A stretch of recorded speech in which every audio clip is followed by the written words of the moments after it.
મિત્રો, આજે એક એવી નવલકથાની વાત કરવી છે જેની વાત આપણે ત્યાં લગભગ નથી થતી. એવી નવલકથા અબ્દુલ્લા હુસૈન અને એની નવલકથાનું નામ છે ઉદાસ નસ્લે. નસ્લ એટલે પેઢી. એક આખી ઉદાસ પેઢીની એમને વાત કરવી છે. આપણે જ્યારે જ્યારે એકલતાની વાત કરવી હોય,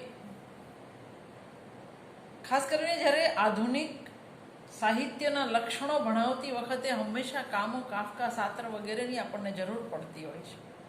આ એક એવી કૃતિ છે જેમાં ઔદ્યોગિક ક્રાંતિ પછી કઈ રીતે ગામડા ભાંગ્યા, કઈ રીતે નગર સંસ્કૃતિ, યંત્ર સંસ્કૃતિ વિકસી, કઈ રીતે માણસ પડોશીથી પણ અજાણ્યો થતો ગયો, માણસ માણસથી પણ અજાણ્યો થતો ગયો. એની જે એલિયનેશન, જેને એકલતાની વાત કરીએ છીએ, ઈશ્વરથી, પ્રકૃતિથી, સમાજથી અને પોતાની જાતથી પણ જે વિખૂટો પડી ગયેલો છે એવો માણસ, આ બધી વાતો કરવા માટે આ નવલકથા આપણને મદદ કરે.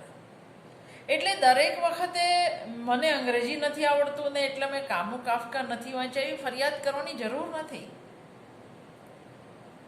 ભાલચંદ્ર નેમાડેની કોશેટો વાંચીએ, શશી દેશપાંડેની ખામોશી વાંચીએ કે ઉદાસ નસ્લે અબ્દુલ્લા હુસૈનની વાંચીએ તો આપણને ભારતીય પરિવેશની અંદર પણ આ બધા લક્ષણો આપણે વિદ્યાર્થીને સમજાવી શકીએ. પ્રશ્ન માત્ર એટલો જ છે કે આપણે આવી કૃતિઓ આપણા માટે અજાણ છે. આપણે વળી વળીને શરદ બાબુ, ટાગોર, પ્રેમચંદ વગેરેથી દૂર જવા જ નથી માંગતા. આપણે કોઈ અજાણ્યા વિશ્વમાં પગ જ નથી મૂકવા માંગતા અને એના કારણે આવી કૃતિઓ દૂર રહી જાય છે. જો ઈશ્વર લાંબી જિંદગી આપશે તો ક્યારેક હું ઉદાસ નસ્લેને પણ ગુજરાતીમાં લાવવા વિચારું છું. હંફાવી દે એવું એનું કદ છે, લગભગ 450 પાના ડબલ ડેમી. એટલે આપણે આપણા ડેમી સાઇઝમાં લાવીએ તો 500-550 પાના તો થાય જ, કારણ કે આ 440 પાનાની નવલકથા તો ડબલ ડેમીમાં છે. પણ છતાંય હાથ આંગળા સળવળે કે મારી ભાષામાં આ નવલકથા હોવી તો જોઈએ એવું થાય, અનેક વાર થાય. એટલી અદ્ભુત નવલકથા છે. કોઈને થશે કે અબ્દુલ્લા હુસૈન તો પાકિસ્તાની લેખક છે, પણ ત્યારે યાદ રાખવાનું કે 1947 સુધી એ હિન્દુસ્તાની લેખક હતા. પછીથી એ પાકિસ્તાની લેખક થઈ ગયા, કારણ કે કોઈક અજાણ્યા પરિબળોએ એક રેખા દોરી, એમાં લાહોર બાજુ કે રાવલપિંડી બાજુ રહેનારાઓનો કોઈ વાંક નહોતો. એમણે તો કદી પાકિસ્તાન માંગ્યું જ નહોતું. અને છતાંય પેલી બેપ્સી સિદ્ધવાની આઈસ કેન્ડી મેન નવલકથાનું પાત્ર જેમ કહે છે કે કાલે રાત્રે સૂતી ત્યારે તો હું હિન્દુસ્તાની હતી અને આજે સવારે ઉઠી ત્યારે હું પાકિસ્તાની બની ગઈ. આવું કેવી રીતે શક્ય બને? તો નાગરિકોનું સત્ય તો આ હતું કે એમના નેતા ગાંધી, જવાહર અને સરદાર પટેલ હતા. એમના નેતા કદી જનાબ જીના નહોતા. એ હંમેશા અખંડ હિન્દુસ્તાનના વતની હતા અને ભૌગોલિક રીતે અમુક ક્ષેત્રમાં રહેવાના કારણે અને રાજકીય રીતે અમુક નિર્ણયો લેવાને કારણે બીજી સવારે એ પાકિસ્તાની બની જાય તો એમના હિન્દુસ્તાની હોવા વિશે આપણે શંકા કરવાની જરૂર નથી. જે લોકો અહીંથી ત્યાં ગયા એની સામે આપણે આંગળી ચીંધીએ, એ જોશ મલિહાબાદી હોય કે પછી જેમ ઈસવત ચુગતાઈ હંમેશા મંટોને ગાળ દેતા હતા તેવું હોય. ઉદાસ નસ્લેનો સર્જક તો જ્યાં રહેતો હતો ત્યાં જ રહેતો હતો. કોઈક રેખા દોરી ગયું ધર્મના નામે અને પરિણામ સ્વરૂપ એ પાકિસ્તાની બની જાય છે. જોકે પછીથી તો એ પરદેશમાં જ વધારે રહ્યા છે, પાકિસ્તાનમાં પણ નથી રહ્યા. ઉદાસ નસ્લેનો અંગ્રેજી અનુવાદ વહેરી જનરેશન ટાઇટલથી એમણે પોતે જ કર્યો છે. અબ્દુલ્લા હુસેને પોતે જ કર્યો છે. પણ હું એવું ઈચ્છું કે આપણે એને શક્ય હોય ત્યાં સુધી ઉર્દુમાં જ વાંચીએ, તો જ એની જે ભાષાની રવાની છે એનો આપણે લુત્ફ એટલે આનંદ ઉઠાવી શકીએ. ઉર્દુ સાહિત્ય જગતમાં અબ્દુલ્લા હુસેનનું નામ બિલકુલ અજાણ્યું હતું, પણ 1963માં ઉદાસ નસ્લે પ્રકાશિત થાય અને ઉર્દુ સાહિત્ય જગતમાં ખળભળાટ મચી જાય. આ એક જ નવલકથાએ એના સર્જકને અમર બનાવી દીધા. આવું ઘણી વાર બનતું હોય છે. એમિલી બ્રોન્ટીની એક જ wuthering હાઇટ્સ અને બ્રોન્ટીને આખી દુનિયા ઓળખે, એવું બની શકે. ધારો કે ઉદાસ નસ્લે પછી એમણે કંઈ જ ન લખ્યું હોત, જો કે એમણે લખ્યું છે પણ ન લખ્યું હોત, તો પણ આ એક જ નવલકથાથી સાહિત્યને ચાહનારા દરેકના મનમાં અબ્દુલ્લા હુસેન કાયમ જીવત. હું સાહિત્યને ચાહનારા કહું છું ત્યારે હું ભાષાઓના વાડા ઊભા કરવા માંગતી નથી, કારણ કે સાહિત્યને ભાષાના વાડામાં બાંધી શકાય નહીં. ટાગોર જેટલા મને મારા લાગે, કાલિદાસ જેટલા મારા લાગે, શિવરામ કારંત મારા લાગે, એટલા જ અમૃતા પ્રીતમ અથવા તો મન્નુ ભંડારી લાગવા જોઈએ. જેટલા પન્નાલાલ ગમે એટલા જ નિર્મલ વર્મા કે સુરેશ જોશી ગમવા જોઈએ. એની અંદર ભાષા કશે વચ્ચે આડી આવવી જોઈએ નહીં. મારો ને તમારો જેને પણ સાહિત્યમાં રસ છે બધાનો નાતો માત્ર સાહિત્ય પદાર્થ સાથે હોવો જોઈએ, નહીં કે બાકીના બધા પ્રશ્નો સાથે. હમણાં 2 વર્ષ પહેલાં જ અબ્દુલ્લા હુસેનનું મૃત્યુ થયું. ત્યાં સુધી એ ઇંગ્લેન્ડમાં જ વસ્યા. હુસેનનો જન્મ 1931માં અખંડ હિન્દુસ્તાનના રાવલપિંડીમાં થયો હતો. લાહોર નજીક આવેલા નાનકડા કસ્બામાં તેઓ મોટા થયા. સિમેન્ટ ફેક્ટરીમાં એમણે નોકરી કરી અને ભયાનક કંટાળાને, ફેક્ટરીની જે એકવિધતા હતી એ કંટાળાને દૂર કરવા માટે એમણે લખવાનું શરૂ કર્યું. અને એમની કલમથી જે નીપજ્યું તે આધુનિક ભારતનો ઇતિહાસ હતો. એક એવો ઇતિહાસ જે એક આખી પેઢીની વ્યથાને રજૂ કરે છે. ધ વેરી જનરેશન શીર્ષકથી હુસેન એનો અંગ્રેજી અનુવાદ કરે છે. ઉદાસ નસ્લેનું જે કથાનક છે એ વિભાજન અને વિસ્થાપન ત્યાં સુધી સીમિત નથી રહેતું, પણ કેટલાય પ્રકારની અસ્મિતાઓના ટકરાવની આ નવલકથા વાત કરે છે. સંક્રાંતિ કાળની આ કથામાં ભારતીય ઉપમહાદ્વીપના પરંપરાગત સમાજનું આધુનિક સમાજમાં કઈ રીતે રૂપાંતરણ થઈ રહ્યું હતું અને એ સમયની કેવી કેવી મથામણો હતી એનું નિરૂપણ થયું છે. પ્રથમ વિશ્વયુદ્ધના થોડાક વર્ષો પહેલાંના સમયગાળાથી આ નવલકથાનો આરંભ થાય છે. એટલે લગભગ 14માં શરૂ થયું તો એવું માનો કે 11-12થી આ નવલકથા ની માંડણી થાય છે.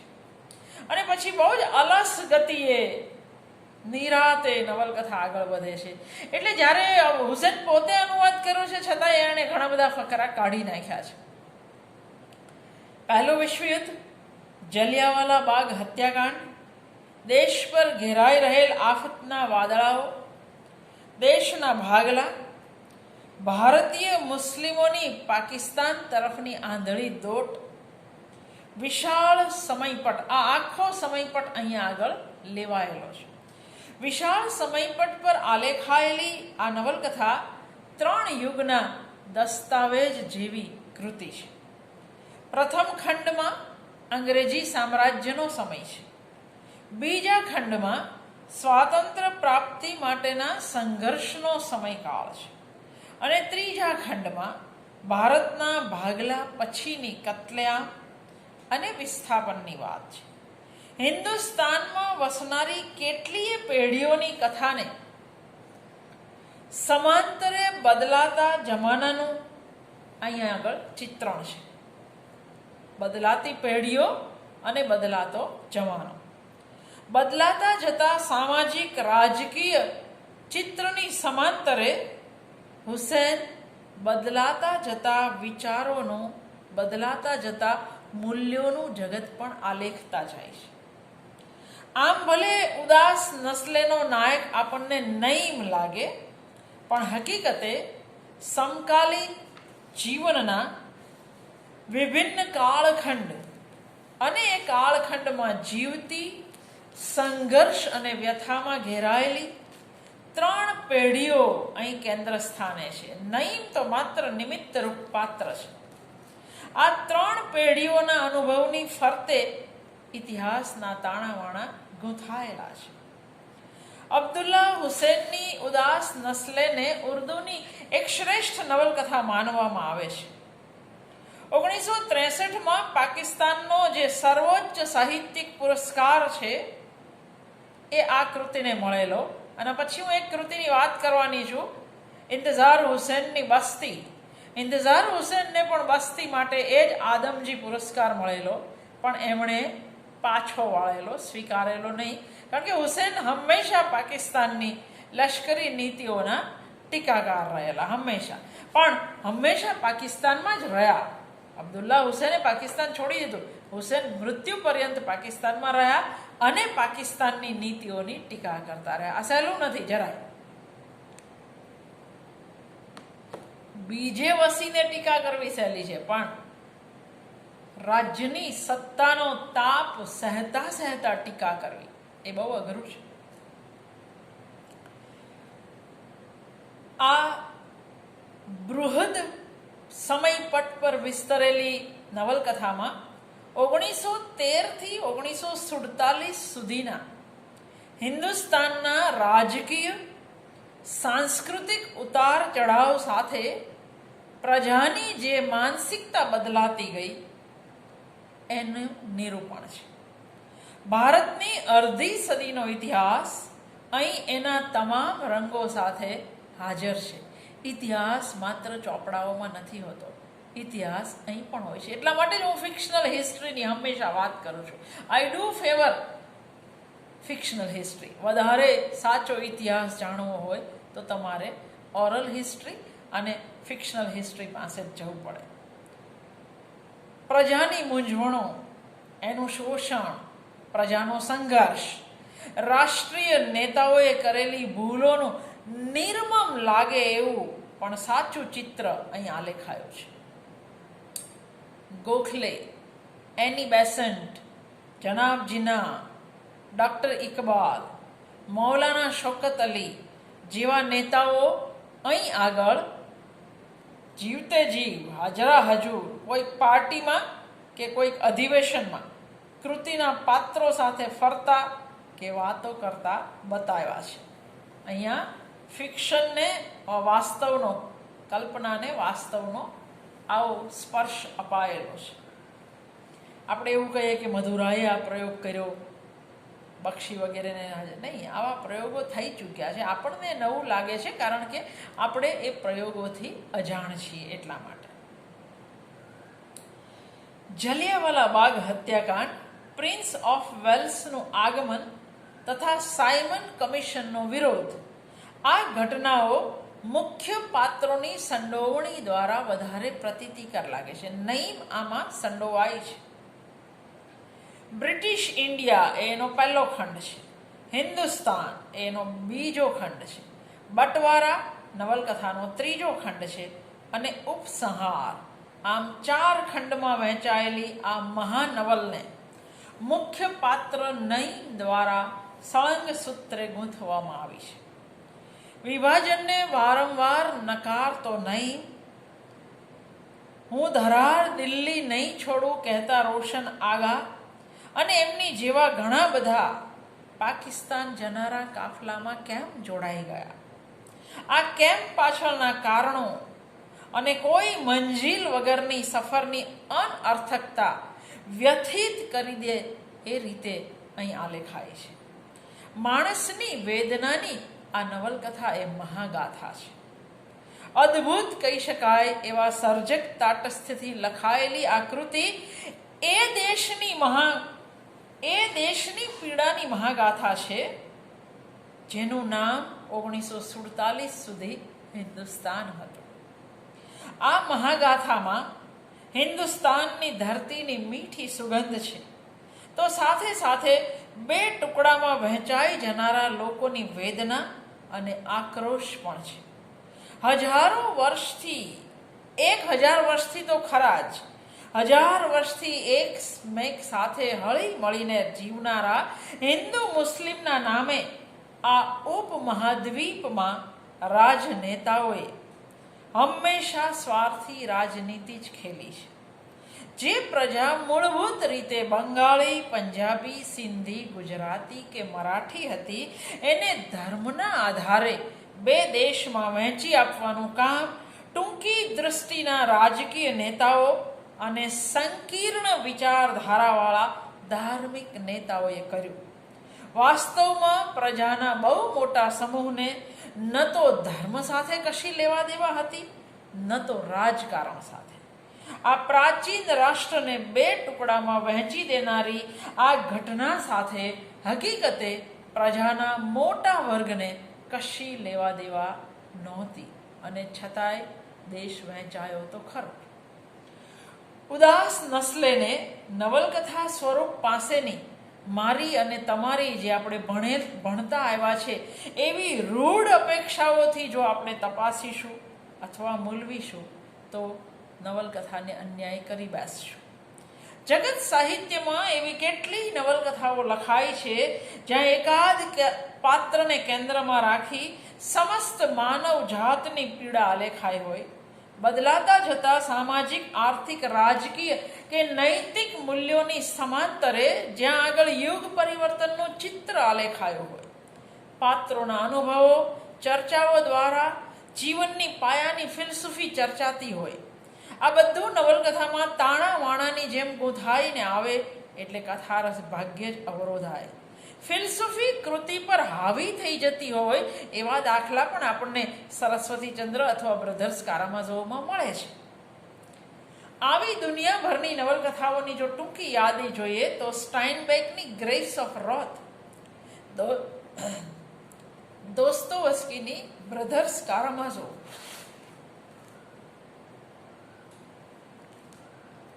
ટોલ્સ્ટોયની વોર એન્ડ પીસ, ગોવર્ધન રામની સરસ્વતીચંદ્ર, કુર્તલૈન હૈદરની આગ કા દરિયા અને અબ્દુલ્લા હુસેનની ઉદાસ નસ્લે. આ બધી વિશિષ્ટ કહી શકાય એવી વિલક્ષણ નવલકથાઓ છે. એને મૂલવવાના માપદંડ તમારે બદલવા પડે. આ નવલકથામાં ઘણા પાત્રો હોવા છતાં લગભગ દરેક પાત્રને લેખકે પૂરો ન્યાય આપ્યો છે. એક જરાક વાર માટે આવતું પાત્ર પણ તમને કાયમી યાદ રહી જાય છે, અથવા તો સમગ્ર કૃતિ પર એ પાત્ર ઓથારની જેમ તોળાઈ રહે છે.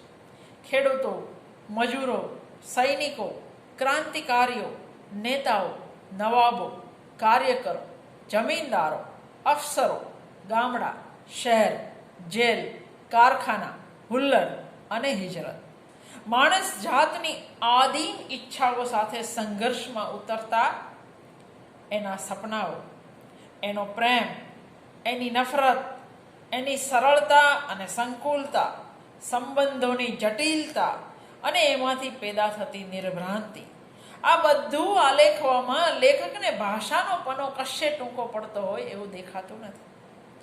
વાર્તા કહેવાની આ લેખકને જબરી ફાવટ છે. કથનનો દોર પોતાના હાથમાં રાખતા લેખક જરૂર પડે વાચકને અંદર સંડોવતા જાય છે. થોડા દિવસ તમારે દિલ્હીમાં ગાળવા પડશે, કારણ કે મેં જ્યાં વાર્તા શરૂ કરવાનો નિર્ણય કર્યો છે એ બધા મહત્વના લોકો ત્યાં એકઠા થયા છે એવું આપણને લેખક સીધું સંબોધન કરે છે.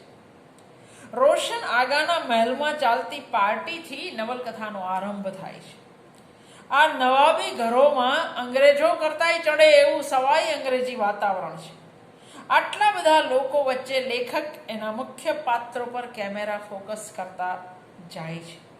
રોશન આગાની ભૂરી આંખોવાળી દીકરી અઝરા, એના મિત્રો, નવું અંગ્રેજી શિક્ષણ લઈ અંગ્રેજોની એમની વ્યવસ્થા શક્તિના ગાન ગાનારી, ચાપલુસી કરનારી પેઢીના આ લોકો પ્રતિનિધિ છે. અંગ્રેજો અહીંથી ન જાય એવું આ લોકો ઈચ્છે છે. શેક્યો પાપડ ભાંગ્યા વગર આ બધા અમીર બની ગયા છે, કારણ કે અમીર મા બાપના સંતાન છે.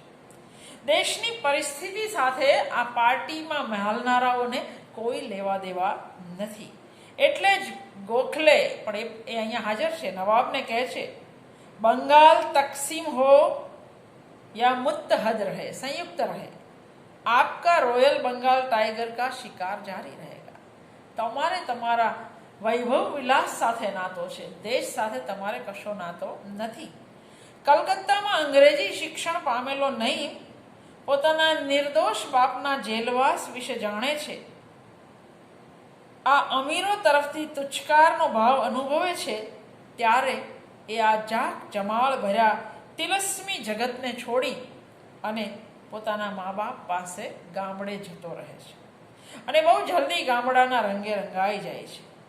રોજ એની બે મા વચ્ચેના ઝઘડા, બાપની ગાળો, કાયમનો તમાશો, ગામના લોકોનું બરછટ પણ પ્રેમાળ વર્તન, વાવણી, લણણી, તનતોડ મહેનત, વાત વાતમાં ગાડા દોડની હરીફાઈમાં ઉતરી પડતા યુવાનો, બહાદુરીના પ્રતીક રૂપે કોઈની પણ ભેંસ કે બળદ હાંકી લાવતા યુવાનો, હત્યાના બદલામાં તરત હત્યા કરનારા, લાશોના ટુકડા કરી નદીમાં ફેંકી આવવામાં મદદ કરતી ઘરની સ્ત્રીઓ, આ બધા પ્રસંગોમાં અને એના તાદ્રશ વર્ણનમાં ભારતનું ગામડું એની 16 કળાએ ખીલી ઉઠેલું છે. જાનપદી કૃતિનો જેણે ઉત્તમ નમૂનો જોવો હોય એણે ઉદાસ નસ્લેનો પહેલો ખંડ અચૂક વાંચો. કોને જાનપદી કૃતિ કહેવાય એનો અહીં નમૂનો છે.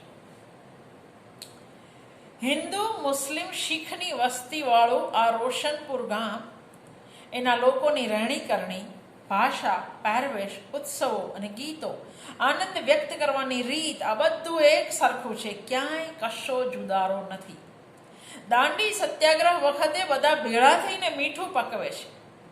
જેમની સમસ્યાઓ સરખી હતી, જેમના સુખ દુઃખ સરખા હતા, જેમને જમીન અને ખેતી સિવાય બીજા કોઈમાં રસ નહોતો, કશામાં, અને બીજા કોઈ જગતના અસ્તિત્વ વિશે જે લોકો જાણતા નહોતા, એવી પ્રજાને બે ટુકડામાં વહેંચી શકનાર સાંપ્રદાયિક વિષની તાકાત કેટલી તો હશે એ આપણને અત્યારે સમજાવવું પડે એમ નથી, કારણ કે આપણે એ તાકાતના પાક્કા અનુભવી પેઢી છીએ. ઊભા પાકને લણવામાં, ખળા લેવામાં મશગુલ આ ભલા ભોળા ખેડૂતોને અચાનક જ અંગ્રેજો પહેલા વિશ્વયુદ્ધમાં જોતરી દે છે, એમને પૂછ્યા વગર. જે પ્રજા માટે ખેતર અને ખેતી, વાવણી અને વરસાદ, ભેંસ અને બળદ સિવાયની કોઈ દુનિયા જ નહોતી, એને યુદ્ધમાં જોતરવાની વાત કેટલી અસંગત. What is absurd? See, this is the absurd. લોકો એકબીજાને પૂછે છે, લડાઈ કહાં હો રહી હે? પતા નહીં. અંગ્રેજોને આ બધા યુવાનો ના પડી દે છે કે અમે નહીં આવીએ લડાઈમાં, પણ જેવા એમના માલિક રોશન આગા હુકમ આપે છે એ સાથે જ બધા ફટાફટ ટ્રકમાં ચડી જાય છે કે આ તો અમારો માલિકે કહ્યું એટલા માટે. અહીંથી નઈમની જિંદગીનો બીજો તબક્કો આરંભાય છે, કારણ કે એ પણ આમાંનો એક છે. માલગાડીના ડબ્બામાં ભરીને લઈ જવાતા આ યુવાનોને જંગ ક્યાં ચાલે છે એ ખબર નથી, ક્યાં જવાનું છે એ પણ નથી ખબર. એક સિપાહીને અચાનક પેટનો દુખાવો ઉપાડતા સાંકળ ખેંચવાની જરૂર ઊભી થઈ, પણ સાંકળ હોય તો ખેંચે ને. એક યુવાન અકળાઈને બોલી ઉઠે છે, यारो ये जानवरों का डिब्बा है, आदमियों का नहीं. जानवरों को जंजीर की जरूरत नहीं पड़ती. ગાડીની સફર પૂરી થાય પછી દરિયાઈ સફર, વળી પાછી ગાડી, સતત મુસાફરી, તનતોડ તાલીમ અને કંઈ નહીં કરવાથી આ રંગ રૂટો એટલા તો કંટાળી ગયા છે કે હવે એકબીજાને કરડવા દોડે છે. કુદરતના ખોળે ઉછરેલા પક્ષી અને પવન જેવા આઝાદ, પોતાની મરજીના માલિક આ યુવાનો પશુ જેવી જિંદગી અને આ નિયમોની જટાજૂટથી ત્રાસી ગયા છે, થાકી ગયા છે. મોતની ગોળી રાહ જુએ છે એવું જાણવા છતાંય આ બધા યુદ્ધ માંગે છે. સી ધ હાઈટ ઓફ, કોને કંટાળો, હાઈટ ઓફ બોર્ડમ. ભલે મોત સામે હોય પણ હવે યુદ્ધ જવા દો, કારણ કે અમારે કરવું શું?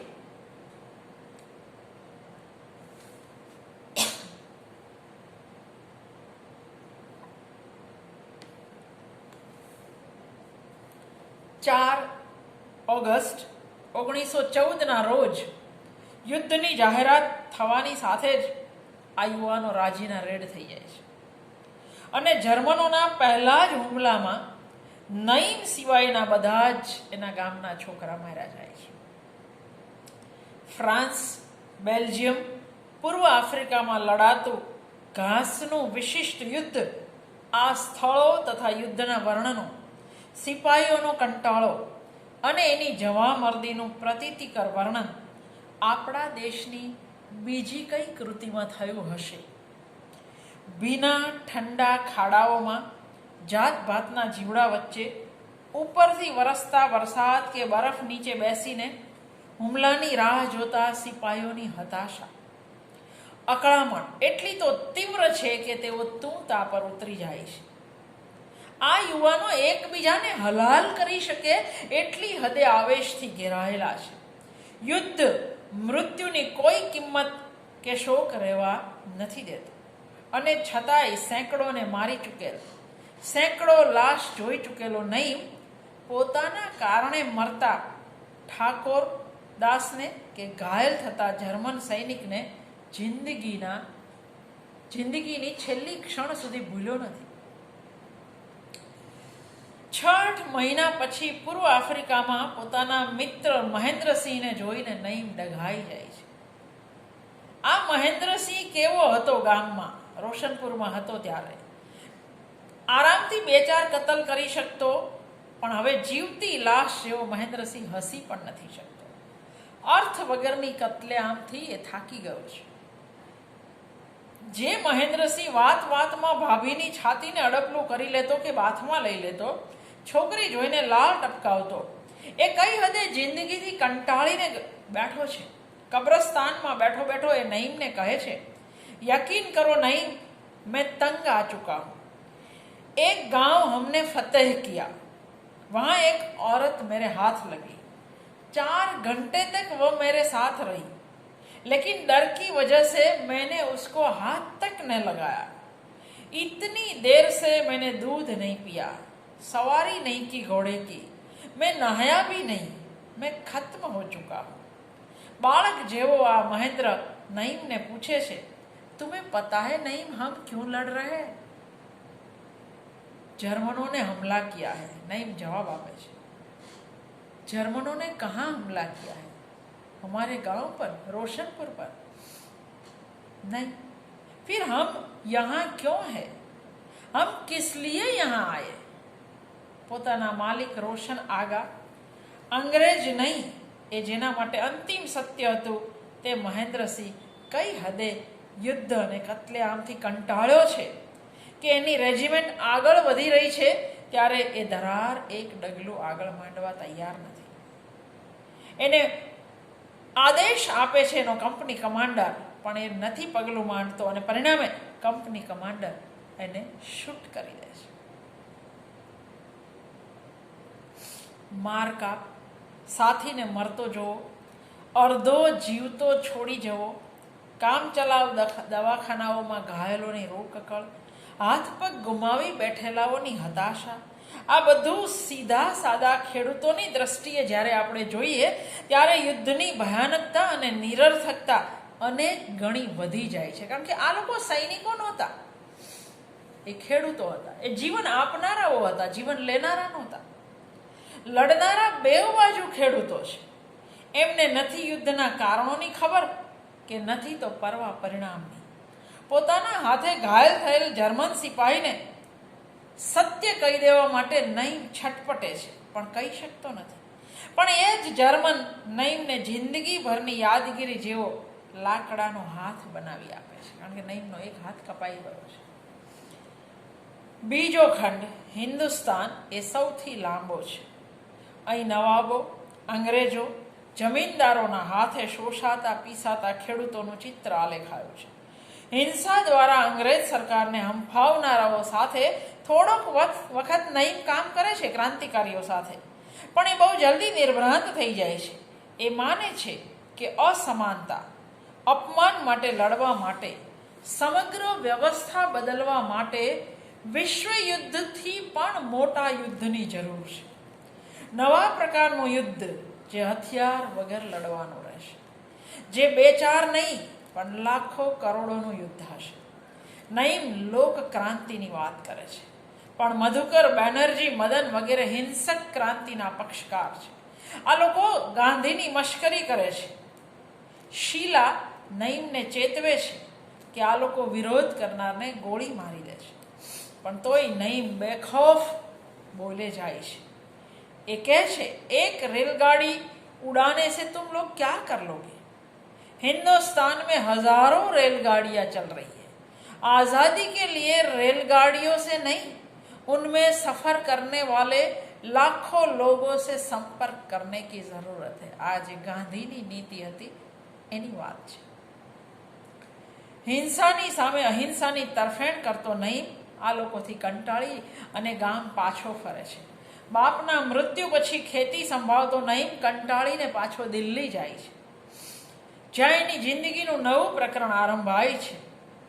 અઝરા નઈમના પ્રેમ માટે અનેક પાના ફાળવતા આ લેખક એમના લગ્ન અને ગામડાથી કંટાળતી અઝરાની વાત એક જ ફકરામાં બતાવી દે છે. અઝરા નઈમ માટે બનેલી જ નથી. અઝરા નઈમને ફરી દિલ્હી લઈ જાય છે, રાજકારણમાં સક્રિય કરે છે. એ નિમિત્તે અહીંયા આગળ જલિયાવાલા બાગનો હત્યાકાંડ, પ્રિન્સ ઓફ વેલ્સ કે સાયમન કમિશનનો વિરોધ, જેની અંદર નઈમ પોતે જ સંકળાયેલો છે, અને જેલોનું વર્ણન પ્રતીતિકર રીતે આલેખાયો છે. આ બધા સમય દરમિયાન અઝરાના કંટાળાને આલેખતા લેખક સમાંતરે નઈમના મોટા થયેલા ભાઈ અલી અને આયશાના પ્રેમ પ્રકરણને પણ આલેખતા જાય છે. નઈમ અને અઝરાના વિખરાતા દાંપત્યને લેખક મનોવૈજ્ઞાનિક દૃષ્ટિકોણથી આલેખે છે. નઈમ, અઝરા, અલી, આયેશા, નમ્મી ખાલિદ, નમ્મી મસઉદ, આ બધા નિમિત્તે લેખક સંબંધોની નજાકત અને સંકુલતા બંનેને આલેખે છે. પ્રજાના અલગ અલગ સમૂહોના માનસિક સામાજિક પરિવર્તનોને લેખકે એક સમાજશાસ્ત્રીની નજરે જોયા છે અને એક કલાકારની કલમે આલેખ્યા છે. ગામડા ભાંગતા ખેડૂત શહેરમાં કામ કરવા લાચાર બન્યો.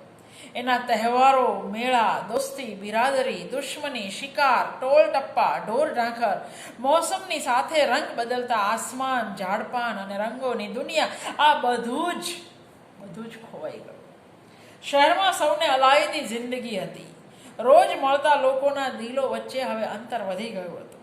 ગામડાની જિંદગીની રોનક અને શહેરની યાંત્રિક જિંદગીની એકલતાને સાવ બાજુમાં મૂકી આપતા લેખક બદલાઈ રહેલા યુગનું સંક્રાંતિકાળનું ચિત્ર આલેખે છે. એક પછી એક કામમાં નિર્ભ્રાંત થતો જતો નઈમ સંબંધોના જગતથી પણ કંટાળી ગયો છે. બીજા ખંડને અંતે પક્ષઘાતનો ભોગ બનતો નઈમ જિંદગી સાથે થોડા વખત માટે સમાધાન કરે છે અને અઝરાના પ્રેમનો સ્વીકાર કરે છે. ત્રીજો ખંડ છે બટવારા, જ્યાં મશીનની સાથે મશીન થઈને પીસાતો માનવી કઈ રીતે યંત્ર જેવો સંવેદનહીન થતો જાય છે એ નઈમના ભાઈ અલીના પાત્ર દ્વારા આલેખાયું છે. બીમાર પત્ની સિવાયના સંબંધોથી કપાઈ ગયેલો અલી જિંદગી પ્રત્યે એટલો તો ઉદાસીન છે કે લોકો એને અલી સાંઈ કહે છે. આ ખંડમાં ભારતની પ્રથમ હડતાલ નિમિત્તે થતા જે ભાષણો છે એની અંદર પ્રગતિવાદી સૂર બોલકો બનીને પ્રગટ થાય છે, પણ ભાષણ રૂપે વ્યક્ત થવાને કારણે લેખક બોલકાપણાની જવાબદારીમાંથી છૂટી શક્યા છે. અલીના અનુભવ જગત દ્વારા લેખક જિંદગીનો કંટાળો અને અનઅર્થકતાને આલેખે છે. કંટાળેલો અલી ફૌજમાં જોડાયો, પણ યુદ્ધ મોરચે જવા નથી મળતું એટલે ઉકળી જઈ કોઈ પણ પ્રકારના ઈરાદા કે ઉદ્દેશ વગર શહેરમાં ચાલતી લૂંટફાટમાં પણ જોડાય છે. અર્થ ગુમાવી ચૂકેલી જિંદગી એને જ્યાં લઈ જાય ત્યાં જાય છે અને એક દિવસ ભારતથી પાકિસ્તાન જતા કાફલામાં બીમાર પત્નીને ગાડામાં નાખી અલી જોડાઈ જાય છે. કેવી રીતે લોકો પાકિસ્તાન ગયેલા એના જવાબ અહીં પડ્યા છે, કોઈ કારણ વગર. સાજો થયા પછી નોકરી ગુમાવતો સરકારી નોકરી કરતો નઈમ અનુભવે સમજો કે પોતે એક ખેડૂત છે અને અઝરા જમીનદારની દીકરી છે. બે વચ્ચે બુનિયાદી અંતર રહેવાનું જ. સરકારી અધિકારીઓની મક્કારી, સ્વાર્થ પરકતા વચ્ચે એને પોતાની જાત મૂર્ખ લાગે છે. આઝાદી પહેલાં પણ અધિકારીઓ આવા જ હતા. એની અંદર અનેક કેમ ઉઠી રહ્યા છે અને એક વિચિત્ર પ્રકારની બેચેની એને કોઈ જગ્યાએ ઠરીઠામ થવા દેતી નથી. સંબંધો એને વધારે ને વધારે એકલો બનાવે છે. આ બધામાંથી રસ્તો કાઢવા, જિંદગીનો અર્થ શોધવા માટે એ વાંચવા તરફ વળે છે અને વાંચે જ જાય છે. કેટલા પ્રશ્નો છે પણ કોઈ પ્રશ્નોના જવાબ, અમુક પ્રશ્નોના જવાબ દર્શન શાસ્ત્રમાંથી મળે છે, પણ જેમ જેમ એ વાંચતો જાય છે એમ એમ જ્ઞાન અને વિદ્વતાની અસારતા પણ એને સમજાતી જાય છે. ન્યાય, વ્યવસ્થા, ઈશ્વર જેવા વિષય પરની ગહન ચર્ચામાં એનો મિત્ર અનીસ પણ એની સાથે જોડાય છે. એ નઈમને જ્યારે પ્રાર્થના, ઈશ્વર, આસ્થા વગેરે સમજાવતા હતા ડૉક્ટર અંસારી, ત્યારે નઈમને પ્રશ્ન થયો, માની લો કે ઈશ્વર છે અને આસ્થાના રસ્તે ઈશ્વરને મહેસૂસ કરી શકાય એવું માની લઈએ, પણ આવું માની લીધા પછી પણ શું? એ પ્રશ્ન તો ઊભો જ રહે છે. અનીસ એને કહે છે, જાનતે હો हमने खुदा को क्यों ईजाद किया એટલે શું કામ શોધ્યા? આવિષ્કાર ખુદાનો શું કામ કર્યો? हमने अपने आराम की खातिर, क्योंकि हम सोचना नहीं चाहते और सच्चाई की तलाश में सोचना दुनिया का सबसे बड़ा कठिन काम है और ये कठिन काम हमें नहीं करना है, इसलिए हमने खुदा की, ईश्वर की ईजाद की. ધર્મથી, ઈશ્વરની અવધારણાથી પ્રશ્નો ઘટવાને બદલે વધ્યા એવું માનતો અનીસ કહે છે, दुनिया के तमाम मजहब मोहब्बत का प्रचार करते हैं, पर होता क्या है? जो ही आप एक मजहब को अपना लेते हैं, आपके दिल में नफरत का, धार्मिक पक्षपात का बीज बोया जाता है.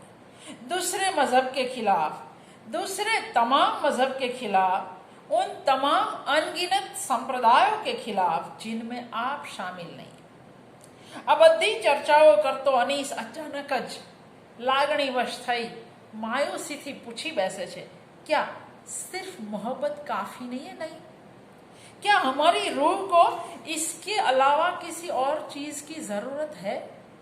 हम जो सैकड़ों वर्षों से एक दूसरे के मजहब को कोसते आए हैं, गालियाँ देते आए हैं, एक दूसरे के खुदाओं को नालायक कहते आए हैं और उसी सांस में हम मोहब्बत का प्रचार करते रहे, क्या ये हमारी कम अक्ली नहीं है?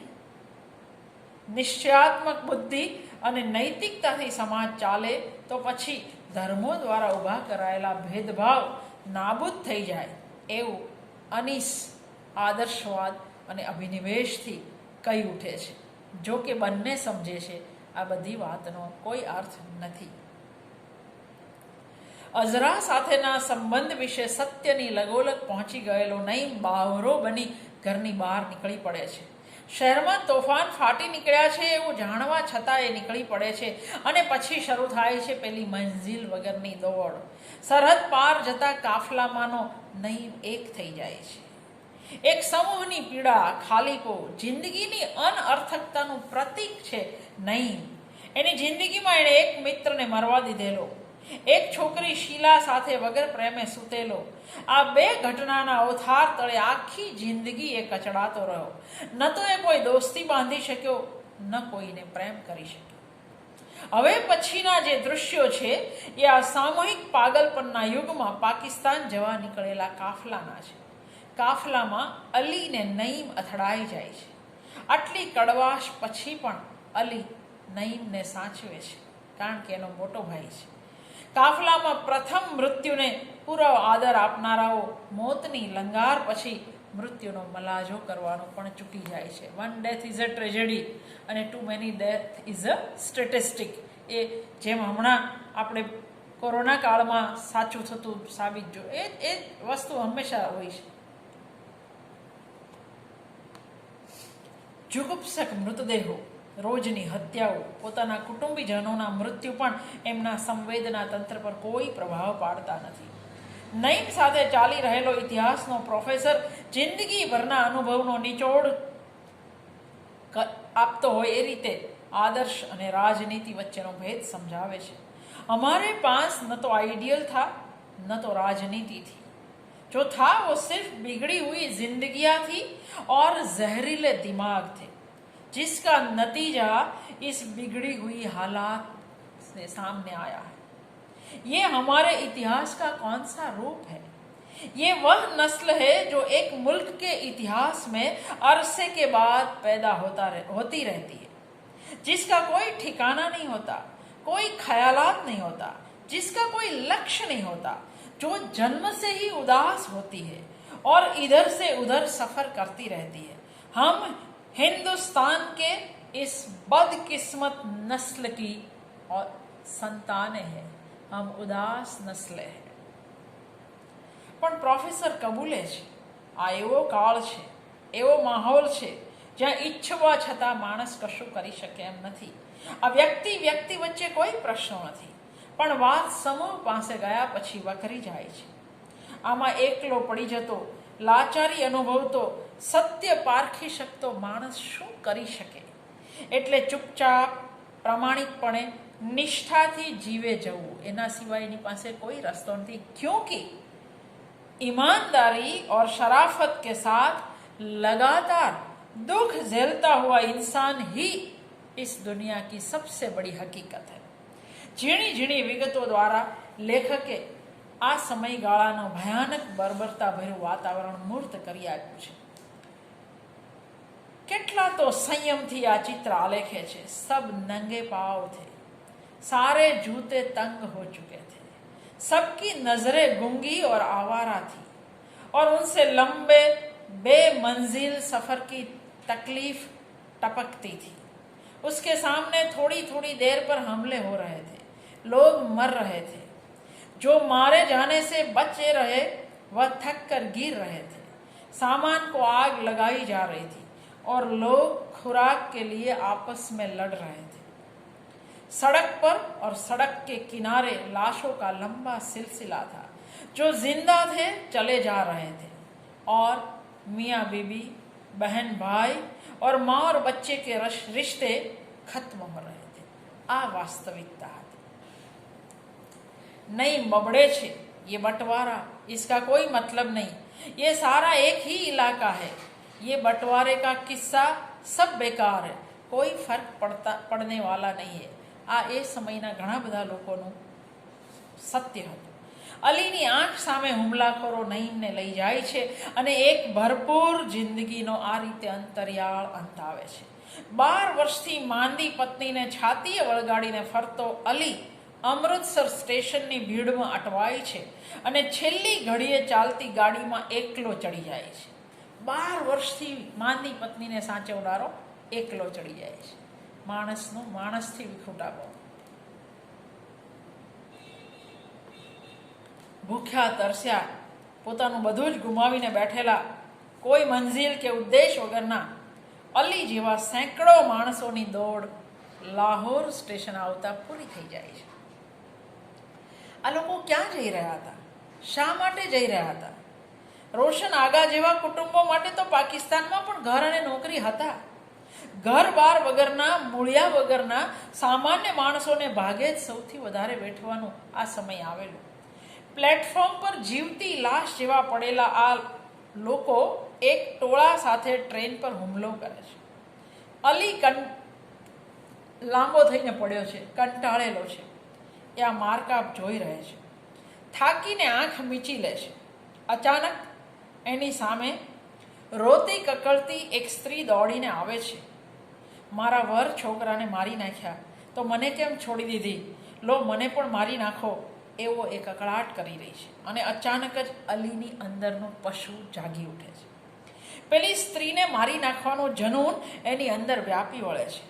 પણ અચાનક જ મોત માટે કરગરતી એ સ્ત્રીને મોતને સાવ પાસે જોઈ અચાનક જ પોતાનું કુર્તું ફાડી નાખે છે અને બેઉ હાથમાં ઘડા જેવી છાતીઓ લઈ અલીના મોઢા પાસે એ છાતીઓ લઈ જઈને કરગરે છે, મુझे મત મારો, ખુદા કે લીએ રહેમ કરો, મેં તુમારી માँ જૈસી.